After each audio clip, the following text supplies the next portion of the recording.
Aquí estamos de nuevo. El viernes 13 de marzo a las 8 de la tarde en el Colegio Oficial de Médicos de Baleares, en el Salón de Actos del Colegio de Médicos, en el Paseo Mallorca 42, la doctora Rafi Santos pronunciará una conferencia, una charla coloquio sobre la resiliencia, cómo superar las adversidades. La doctora Rafi Santos es neuropsiquiatra y CEO de la Fundación Humanae. La tenemos ya al otro lado de la línea telefónica para que nos cuente un poco de qué va a ir esta conferencia y que nos anime a asistir a la misma. Muy buenas tardes, doctora. Buenas tardes, Juan. Muchísimas gracias por contactar con nosotros. Muchísimas gracias a ustedes por venir aquí hasta Mallorca de la mano de la Fundación Educación y Familia y del Club Massanella. Doctora, la primera pregunta, aunque ya el subtítulo de la conferencia da un poco de idea, superar las adversidades, tiene que ser obvia, ¿no? ¿Qué es la resiliencia? Pues la resiliencia es la capacidad que tiene el ser humano de crecer en la adversidad. O sea, adversidades vamos a tener a lo largo de la vida, pues quizá no sabemos, ¿no? Las que nos pueden venir, pero estadísticamente está comprobado que por lo menos 2 o 3 circunstancias difíciles y potencialmente traumáticas nos van a ocurrir. O sea, pues imagínate, por ejemplo, la enfermedad, el fallecimiento de una persona querida, cercana, amigo, familiar, o incluso el dolor, ¿no? Que no lo podemos quitar de la vida. Entonces, más que tener miedo a lo que nos pueda venir en el futuro, la resiliencia nos ayuda a vivir sin miedo, a saber que nos pase lo que nos pase, siempre podemos tener dentro los recursos para afrontarlo de una manera productiva, o sea, como si dijéramos creciendo en la circunstancia difícil. Uh-huh. ¿Y de dónde parte ese concepto? Porque yo esto la verdad lo había oído alguna vez así, pero no sabía muy bien si era una forma de vender más, de coaching. Efectivamente. O una dieta. Suena como algo nuevo, ¿no? Sí. No, la resiliencia se ha trabajado desde hace muchos años, pues por ejemplo en la física, los ingenieros, los arquitectos, pues trabajan la resiliencia como la capacidad de los materiales de doblarse pero no romperse. Uh-huh. O sea, es la capacidad esa que tiene el material de elasticidad, de recuperar la forma original después de haber sido pues violentado o forzado, pero eso antes de romperse. Entonces, esto ya hace años se aplicó a lo que es la psicología humana, pues porque es un concepto muy positivo que nos ayuda a desarrollar salud mental. Ese vivir sin miedo que decíamos antes. O sea, se ha aplicado al ser humano partiendo de ese concepto de la física. Nosotros, nuestro equipo, el Instituto Español de Resiliencia, pues lo llevamos trabajando ya 20 años. Lo que pasa es que ahora se está poniendo de moda. Pero antiguamente, pues yo presido una sociedad científica que se llama Sociedad Española de Estrés Postraumático. Uh-huh. Cuando una persona se enfrentaba a un trauma, pues un trauma de violencia, de guerra, de catástrofe, algo así muy fuerte, pues tenía 2 posibilidades. O normalmente quedaba herido, o sea, como si dijéramos dañado, y los psiquiatras teníamos que ir en ayuda a poder hacerle una reconstrucción de su vida. O a veces veíamos que un porcentaje, quizá un 40%, salían como más fuertes.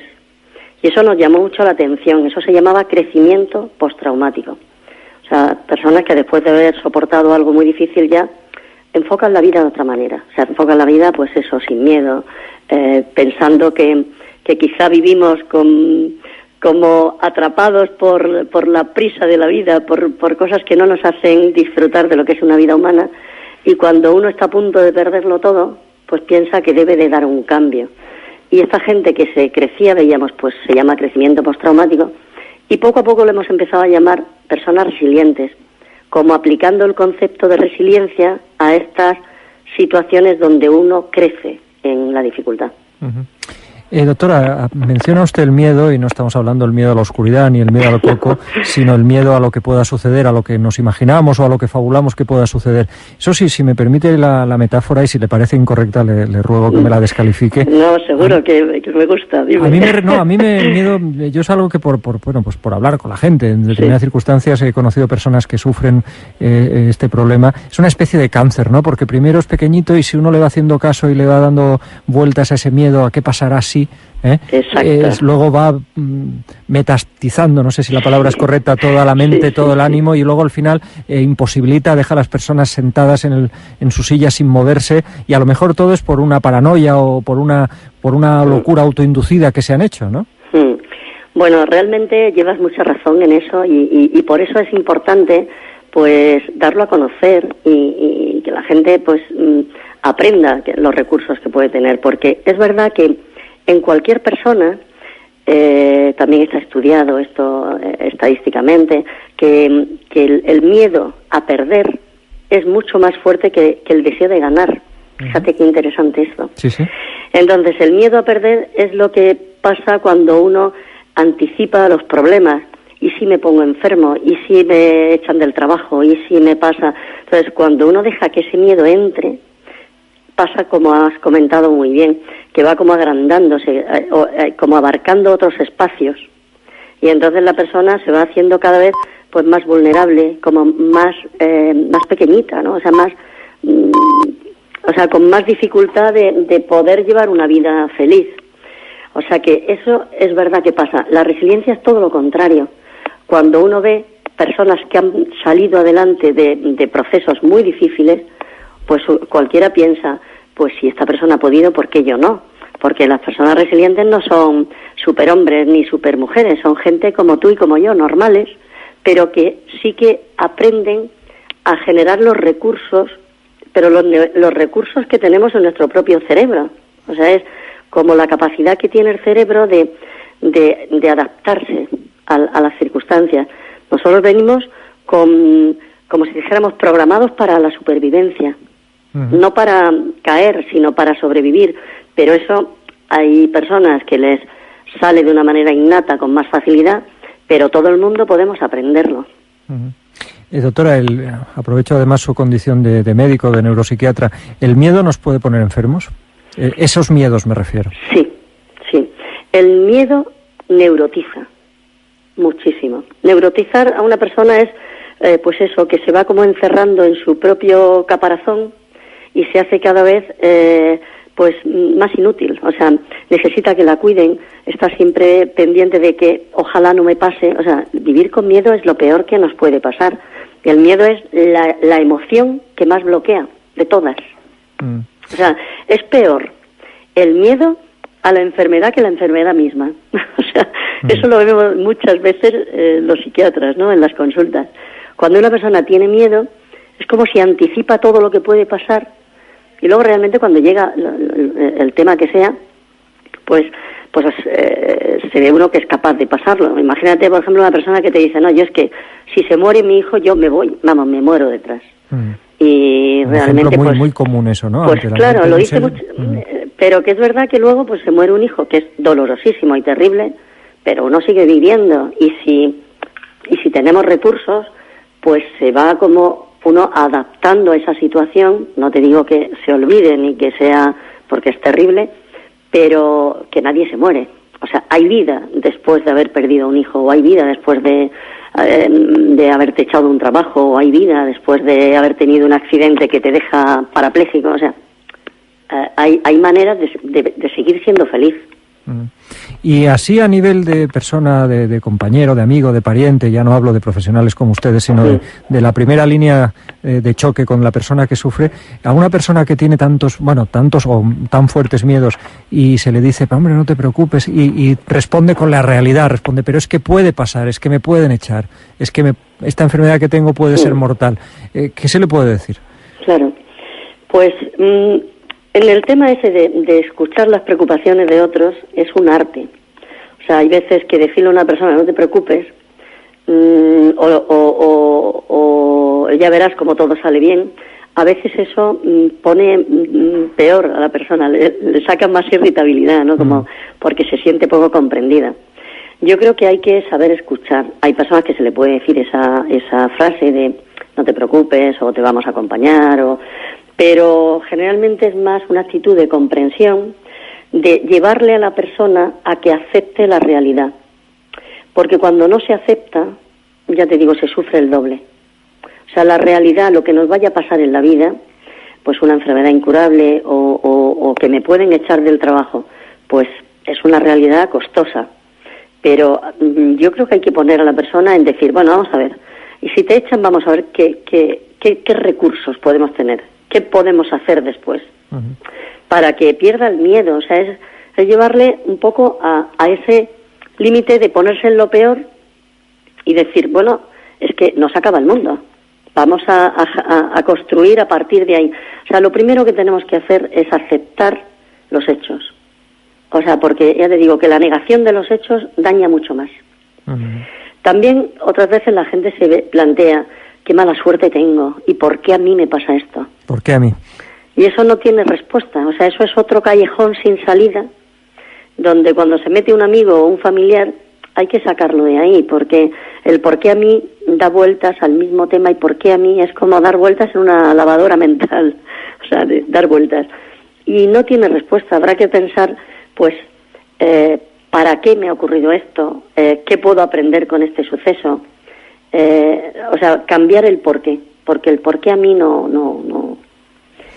Recuerdo, doctora, una película que vi hace muchísimos años, pues, pero muchísimos, 15 o 20, un telefilm de estos que hacen los americanos para las tardes de los domingos, que hablaba de una mujer que tenía cáncer y que acababa bien, ¿no? Y el título, me viene ahora a la cabeza, era Nadie dijo que fuera justo. Efectivamente. Fíjate qué buena esto que traes aquí a la conversación. Casi el título vale más que la película, sí, seguramente. Efectivamente, ¿no? Porque es que ese es el mensaje de fondo. O sea, que me parece muy interesante. Pero vamos, ahí trabajamos eso, pues no caer en el victimismo, ¿no? De cuando una persona se considera víctima de algo, ya se queda paralizada. En cambio, si piensa, bueno, pues voy a poder, a lo mejor necesita ayuda, porque no todo el mundo es igual de fuerte, pero cuando uno piensa que voy a poder con esto, yo hago siempre la broma, ¿no? Que cuando viene un paciente y me dice, con esto no voy a poder, digo, llevas razón, ¿no? Y cuando me dice, con esto voy a poder, digo, llevas razón. O sea, y hago la broma y digo, qué fácil es ser psiquiatra, porque me digan lo que me digan, llevan razón, ¿no? Luego, lógicamente, hay que ayudar, pero es verdad que es que uno le manda a su mente, a su cerebro, le da mensajes, y el que dice puedo, lo que se dispone es a luchar. Mira, yo he escrito un libro que se llama Levantarse y luchar, que es eso, la actitud ante la vida, ante las dificultades de la vida, ante la adversidad. O sea, se puede uno o ante algo que me pasa venirme abajo, o decir me levanto y lucho, y entonces se supera todo. Antes hablaba usted de que hay personas con las que ustedes han visto, han experimentado, me refiero, con su ejemplo, con su trabajo, que han superado cosas que podríamos decir muy gordas, muy graves, ¿no? ¿Aporta usted ejemplos en la conferencia o a sus pacientes? ¿Nos puede dar algún caso? Naturalmente sin nombres ni apellidos, ¿no? No, se pueden poner nombres porque, mira, en el libro que he escrito, lo he escrito como el tema de la resiliencia quería que fuera entendido, pues digo, no hay nada mejor que un buen ejemplo. Y entonces elegí varios testimonios de distintos tipos de sucesos, ¿no? Pues desde un secuestro a un accidente de tráfico, a una enfermedad, un diagnóstico difícil, a una persona que te echan de lo que más quieres en la vida, o se rompe tu proyecto personal, ¿no? O sea, ejemplos distintos que me dieron permiso, ellos son los que contestan a las preguntas, pero que los he mostrado para que a partir de esas personas normales y corrientes se aprenda a ver que si los demás pueden, yo también puedo, ¿no? Entonces, por ejemplo, pues ahora estoy pensando en un chico que saliendo del hospital donde él estaba haciendo la especialidad de cirugía, que el sueño de su vida era ser cirujano, y estaba empezando, pues, primer año de residencia, ¿no?, en el hospital. Pues salía y paró el coche en un semáforo. Este chico vive en México y hay lo que le llaman el periférico, que es un piso superior, encima de la calle, un piso superior, ¿no? Y entonces, de pronto, estaba ahí parado y se le cayó un camión de la basura encima. Corcho.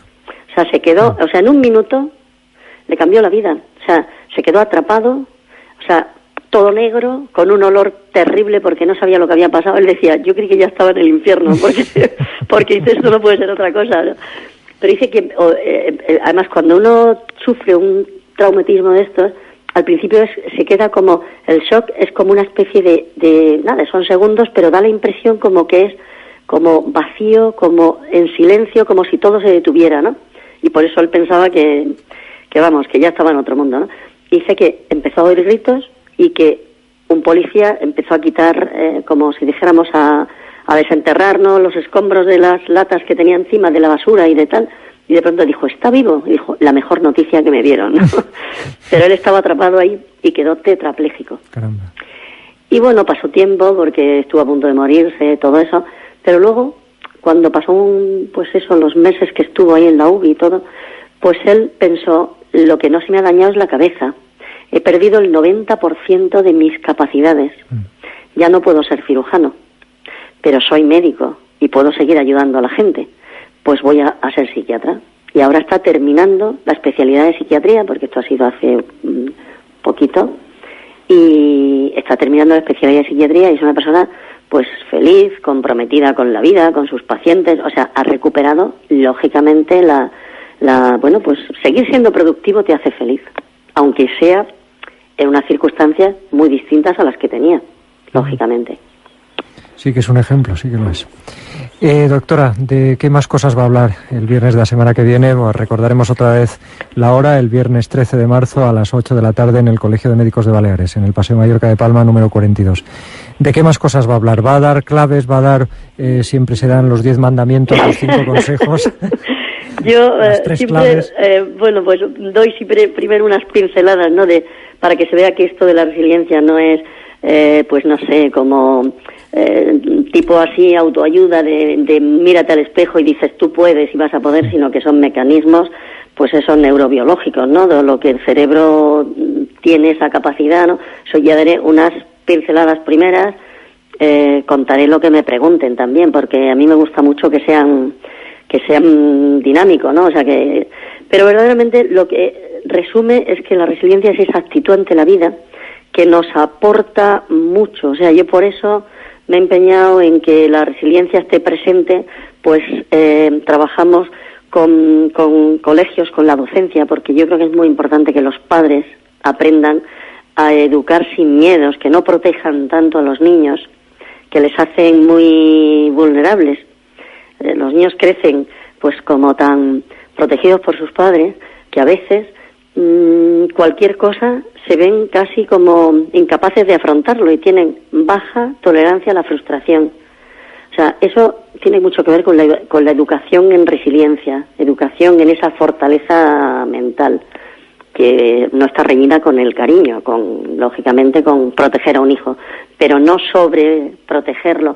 Pues hablaré de la educación, hablaré de lo que me pregunten, porque nosotros trabajamos también en empresas con todo el tema de la ruptura empresarial y todo lo que ha pasado con la crisis, ¿no?